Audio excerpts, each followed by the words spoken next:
En este video vamos a revisar los conceptos básicos de la ecografía pulmonar para poder aplicarlos a los diferentes protocolos que existen. No se puede hablar de ecografía pulmonar sin antes mencionar al Dr. Daniel Lichtenstein, intensivista que labora en Francia, que es el padre de la ecografía pulmonar. Él ha publicado múltiples libros y artículos que han descrito los hallazgos de la ecografía pulmonar, además de protocolos para su adecuado uso, tales como el protocolo Blue, FALS y el SESAMI. Dentro de la bibliografía que ha publicado se encuentra este libro, Lung Ultrasound in the Critically Ill, y este artículo que demuestra la base para el uso del ultrasonido en el paciente crítico, y será nuestra guía de referencia para poder aprender su adecuado uso. Para realizar la ecografía pulmonar en emergencias se puede utilizar el transductor lineal de 8 a 14 MHz que brinda una mayor resolución a una menor profundidad. Hay que tener en cuenta que cuando este estudio fue escrito se basó en la descripción de múltiples artefactos para la interpretación adecuada de la ecografía pulmonar. Sin embargo, los nuevos equipos de ultrasonografía nos brindan una opción de múltiples filtros para evitar estos artefactos. Es por esta razón que si no los desactivamos es probable que la imagen que interpretemos no sea la correcta, y esto nos haga caer en un error a la hora de interpretarla. El transductor convexo de 4 a 8 MHz es otra opción que tenemos para realizar la ecografía pulmonar. Este nos va a brindar mayor profundidad que el lineal, pero con una menor resolución, por lo que va a ser necesario realizar algunos ajustes en cuanto a profundidad para poder observar una adecuada imagen. La forma de colocar el transductor es de suma importancia para describir una buena imagen. Este se coloca sobre el tórax anterior de esta forma, de tal manera que el puntero se encuentra hacia arriba y se va realizando un barrido entre las costillas para ir visualizando el pulmón. Algunos protocolos están descritos con 3 puntos, sin embargo, no hay problema en realizar el escaneo de los espacios necesarios. Como lo ven en el video, se puede realizar con cualquiera de los dos transductores.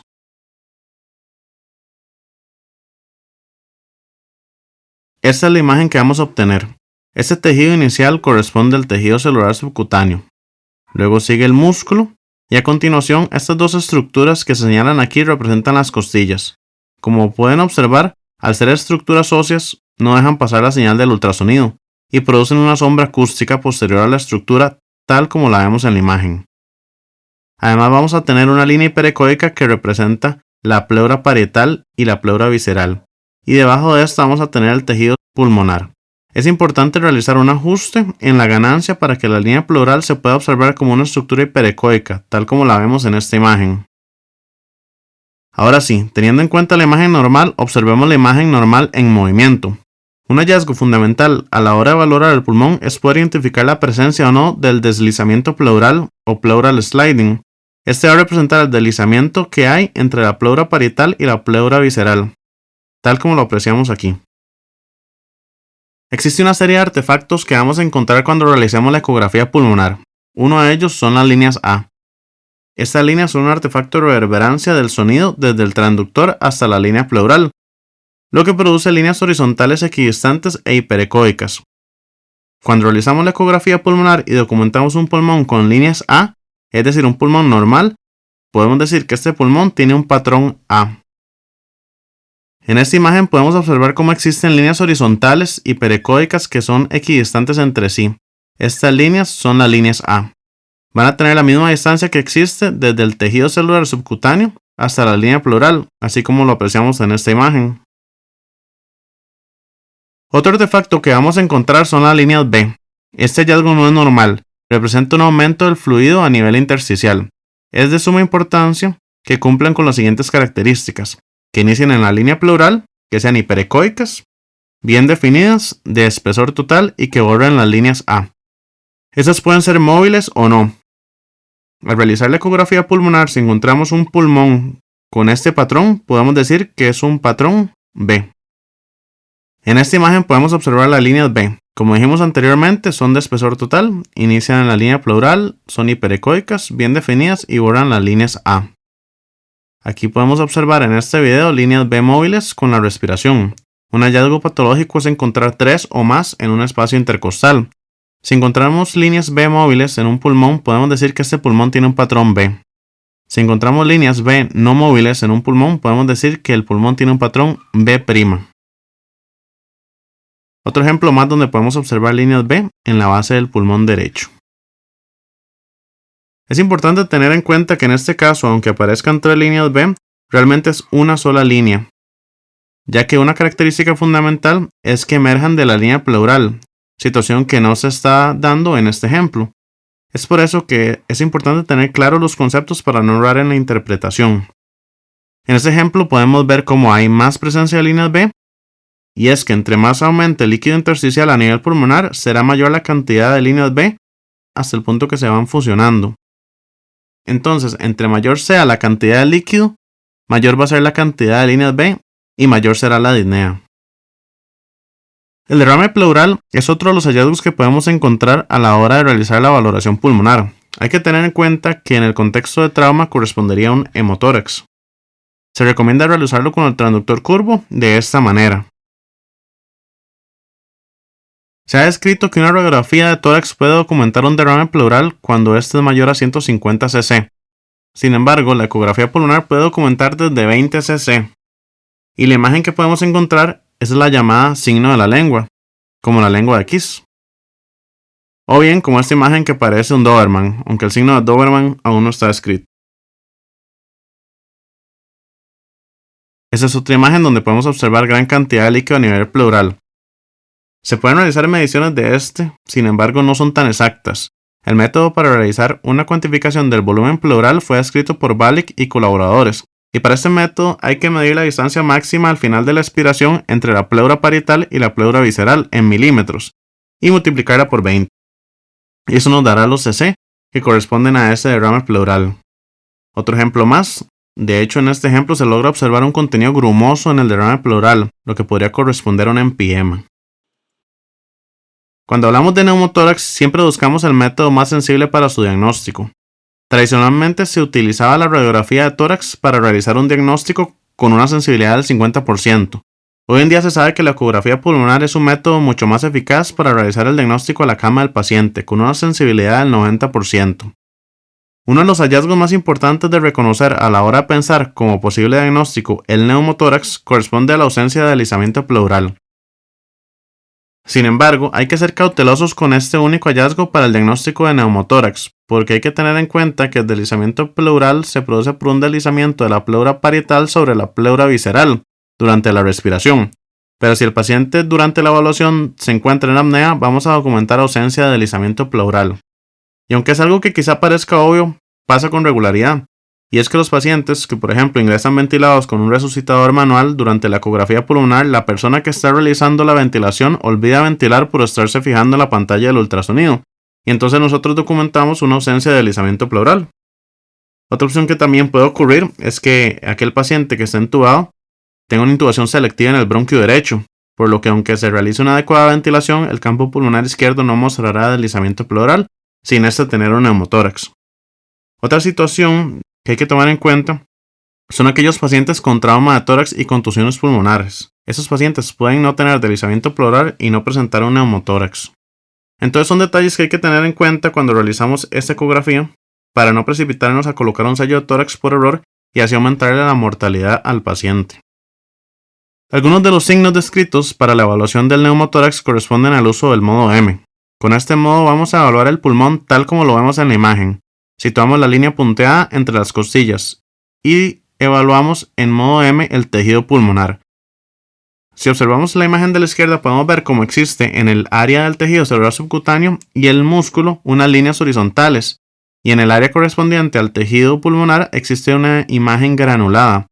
Esto es lo normal de ver en el pulmón y corresponde al signo de la playa, un signo que descarta el neumotórax para ese espacio pleural al que se está evaluando.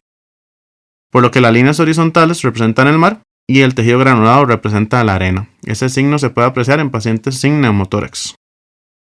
Es importante realizar esta evaluación en múltiples espacios intercostales, sobre todo en aquellos espacios que por la posición del paciente y la forma del tórax sean más propensos a encontrar un neumotórax, como lo son los espacios del segundo al quinto espacio intercostal paraesternales.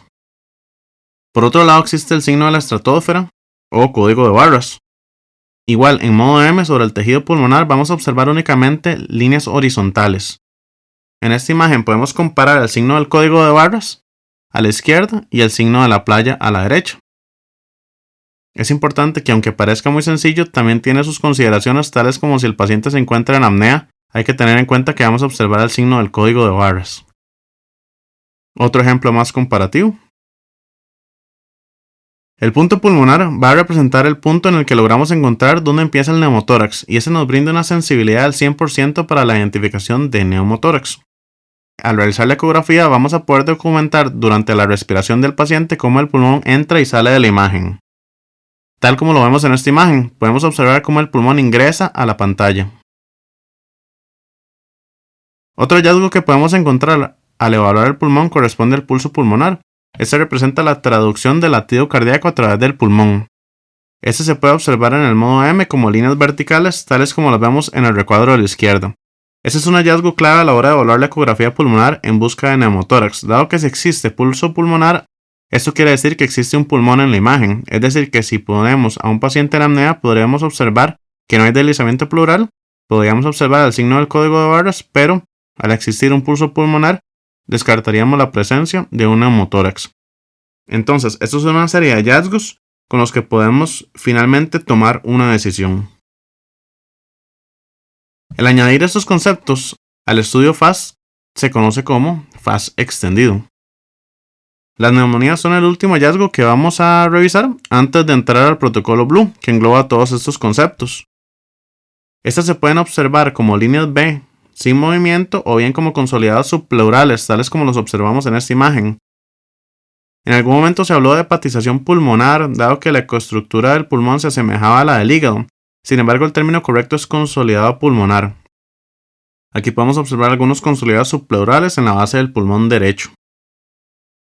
Y en esta imagen se logra apreciar un gran consolidado pulmonar. El Bedside Lung Ultrasound in Emergency Medicine o protocolo Blue fue descrito por Daniel Lichtenstein en el 2008. Juntó todos estos conocimientos en un algoritmo para poder utilizarlos con mayor facilidad. Aunque es un protocolo que solo incluye la ecografía pulmonar, es un excelente recurso a la hora de la toma de decisiones en pacientes que presentan disnea. Para realizar este algoritmo se valoran los siguientes puntos pulmonares. Y el otro punto importante que valora es el punto llamado PLAPS, que son las siglas que representan el Posterolateral Alveolar and/or Pleural Syndrome, lugar donde se pueden documentar algunas neumonías. En este protocolo se evalúa de forma inicial la presencia o no de deslizamiento pleural. De haber deslizamiento pleural, divide al paciente en si éste presenta un patrón A o un patrón B pulmonar. Por lo que si el paciente tiene un patrón B, el algoritmo plantea que se considere como diagnóstico el edema pulmonar. Por otro lado, si el paciente presenta un patrón pulmonar A, nos solicita evaluar en búsqueda de trombosis venosa profunda, pensando en un embolismo pulmonar. De no presentar trombosis venosa profunda, nos solicita buscar el PLAPS, es decir, el punto más posterior a nivel pulmonar. De no haber una neumonía, nos plantea pensar en asma o EPOC. Por otro lado, en el centro del algoritmo, nos plantea si hay o no deslizamiento pleural, pero contamos con un patrón AB o C, entonces pensar en neumonía.